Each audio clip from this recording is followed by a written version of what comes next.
Thank you for having me. This is incredible to be with you today. And I just also, thank you so much to President Bernhardt and the Board of Trustees and faculty members. And I will, repeat what's been said. Happy Mother's Day.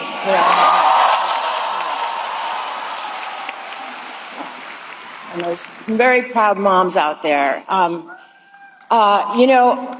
I don't know if any of you know this, so I'm going to tell you. See, I have always wanted to do this, and during COVID, I pitched myself for this job, and I even put myself on tape.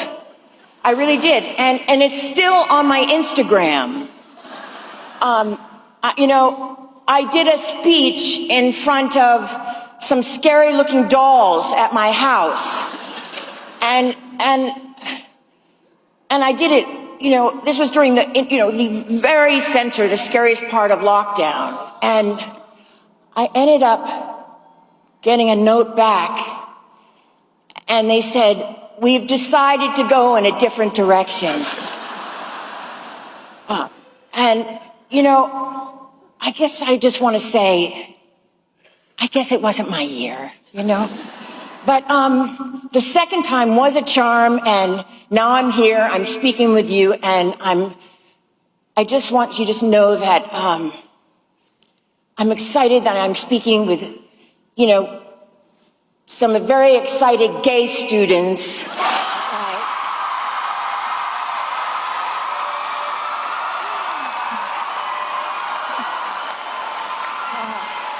Yeah, some less excited hetero students, and hopefully some very eligible widowers.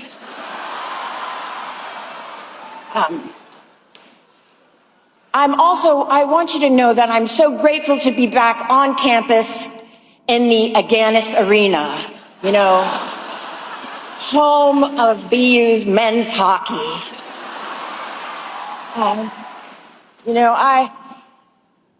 I gotta tell you, and I hope this isn't oversharing, but the faint smell of stale beer and even staler hockey pads is kind of doing something for me.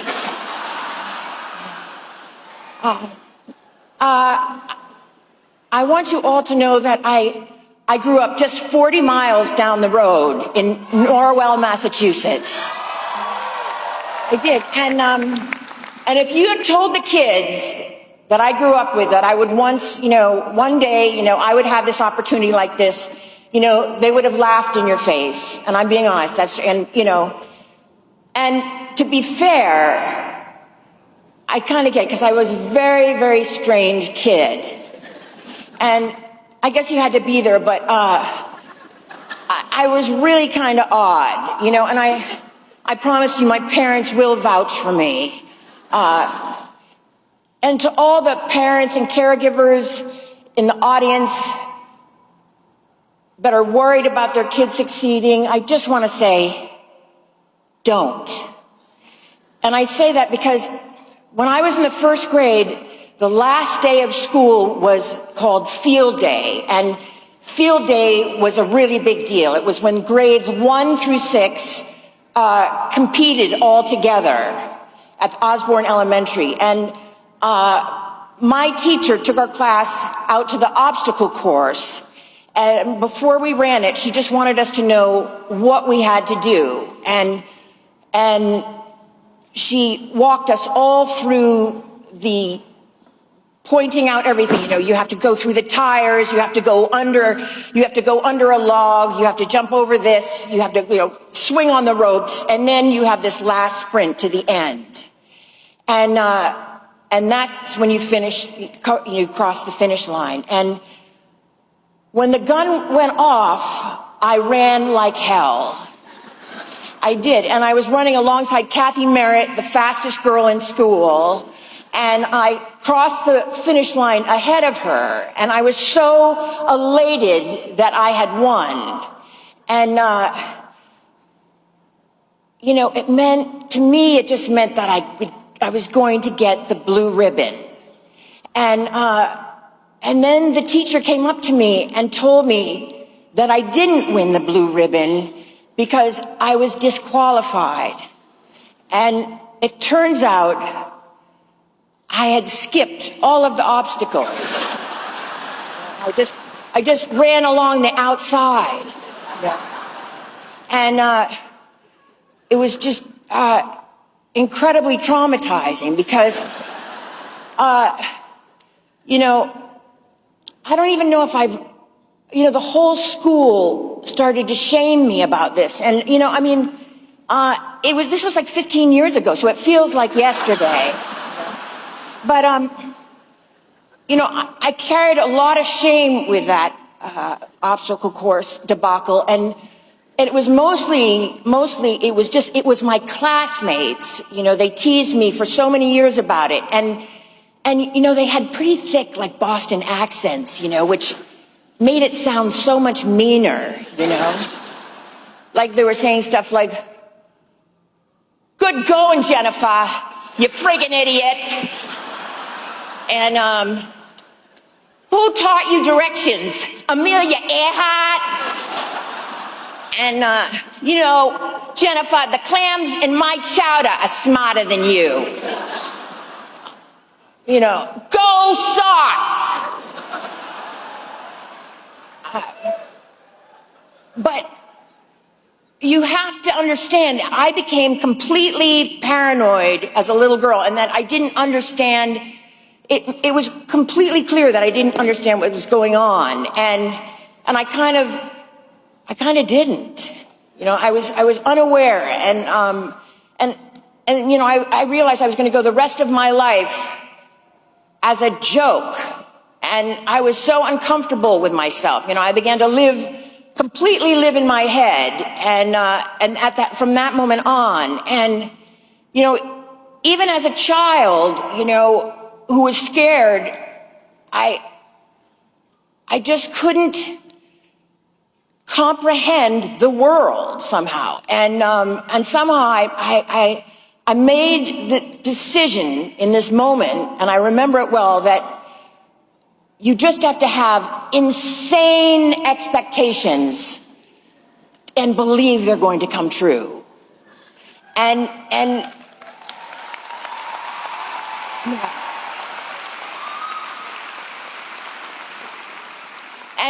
my mother had a magazine in the living room, and it had Grace Kelly on the cover, and inside there was a full photo spread of her, her lavish royal wedding, and a story about how she became the Queen of Monaco. And it was all in this moment that I realized that I wanted to be Queen of Monaco.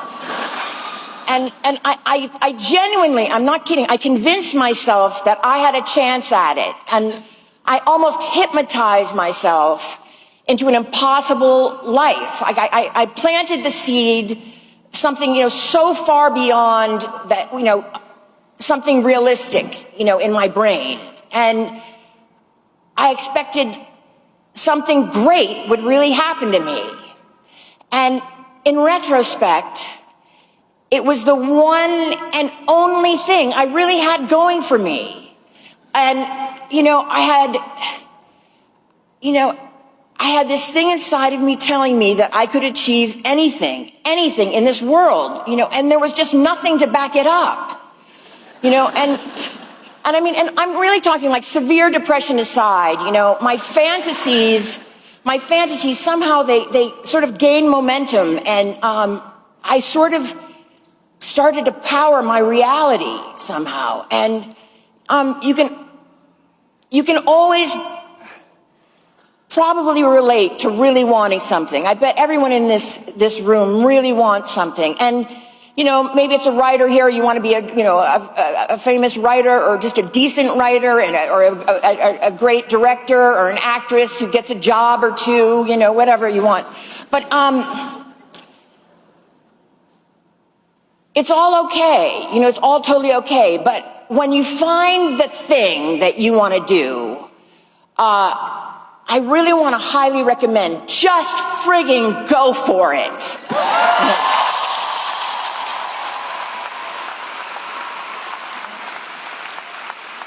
When you really have to psych yourself up into believing absurd possibilities, and you have to believe that they are not absurd. And, because, there's nothing foolish or accidental, there's nothing foolish, there's nothing accidental, about expecting, the seemingly,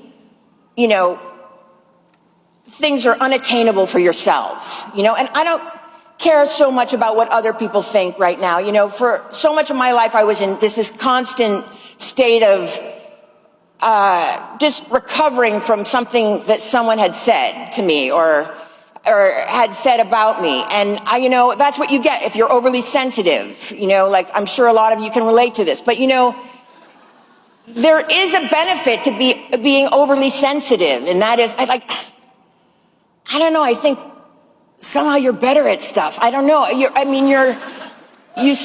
taking in, it's such a hard hit when people say stuff and you see, no one else is sort of reacting and you take it hard. But I swear to God, you pay for you benefit from the hit.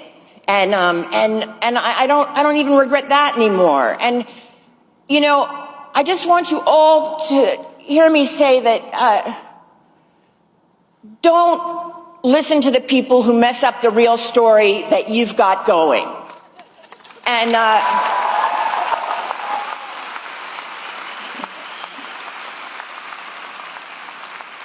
because Emerson has ignited these seemingly unattainable possibilities for you that now can be your reality. And it is your ability to convince yourself you really can make it, because you really have to be your own champion. And so this is my advice. And that really was my advice, the main part of my advice. But I do have one last little confession to make. And that was that, the story I told you about the obstacle course, it was just a metaphor. No, I'm joking. No. Wait, but before you turn to me, I want you to know, it really did happen. It really did. And it was super traumatizing, and, but I've somehow lived through it, and I brought it up to all of you today, not to rehash old wounds or anything, but rather so I could tell you that, it really doesn't matter what anyone thinks or says. When it comes to the obstacle course of your life, you have to find your own path. And you can't perfectly plan it out from the beginning. And part of directing your life is just letting it unfold. So let it.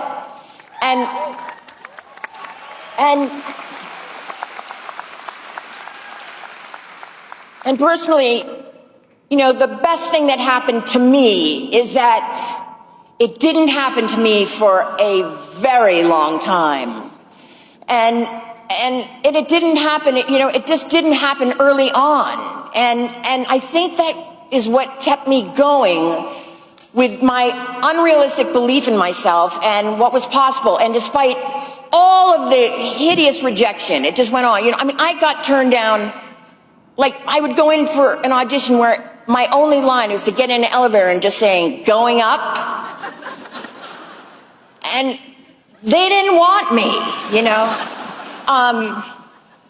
But, yeah, it's the incredible belief in yourself. And, it's even easy, rejection, I say, take the rejection, you can handle it. But, and it looks like it's easy for me to say that now, but it was really hard. I have to say it was. And it still is hard. It really is. Like I told you before, it took me, 2 tries to even get this gig, And that's okay. And, you know, it's okay to be sensitive and feel things. I just want to say, feel things profoundly. And you're so young, you know, and you really can handle it. And I promise you. And I mean, you know, you may be leaving Emerson, but you are not leaving one another. And I know we're living in very scary times. And I just want to say, hold on to each other. And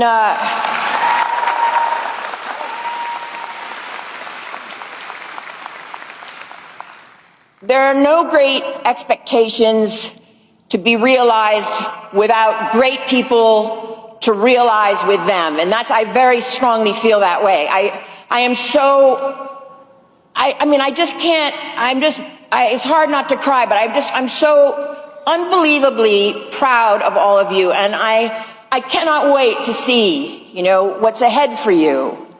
And lastly, I just want to say, you know, you have my permission to relax for a while now because you've earned it. And yeah. And so what I'm saying is, give yourself the weekend, or, you know, maybe the summer until Labor Day. I mean, Labor Day, it's, you know, basically Thanksgiving. And then after that, it's practically the holidays. So, you know, you might wait till the new year to really, you know, lock in. Yeah.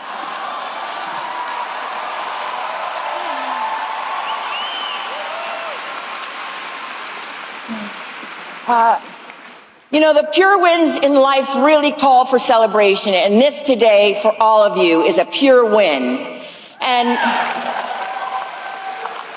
I want to encourage you to stand up for what you believe in and for what Emerson stands for. And now I really just want to say to the great class of 2025, congratulations. And as Elle Woods, my co-partner in crime, would say, we did it. Yeah.